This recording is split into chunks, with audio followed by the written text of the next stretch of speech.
এত বেলায় কি খাইতেছো? হ্যাঁ, এই যে সবাই টিফিন কইরা দিমু তারপরে তো খামু। এখন কয়টা বাজে? 11টা 20 হয়ে গেছে। এই এখন খাইতে বইছি আমি।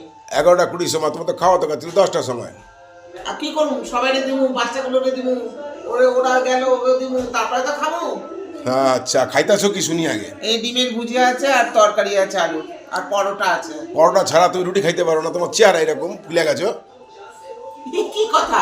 ফুলে গেছে কোথায় ফুলেছে? হ্যাঁ, এই তোমার তো উচিত না যে তুমি তেল খাওয়া ভালো না তোমার, তুমি জানো না? রোগা হয়ে গেছি, তাও বলছো মোটা হয়ে গেছি। হ্যাঁ, এটা কি আমি রোগা অনেক পায় না? রোগা হয়ে গেছি। রোগাটা দেখলেই বা তুমি যা চেহারা করতে আসো, এরপর তো তুমি উঠতে পারবে না, কোনো টোটো ফোটো অটোই উঠতে পারবে না, রিক্সায় উঠতে পারো না।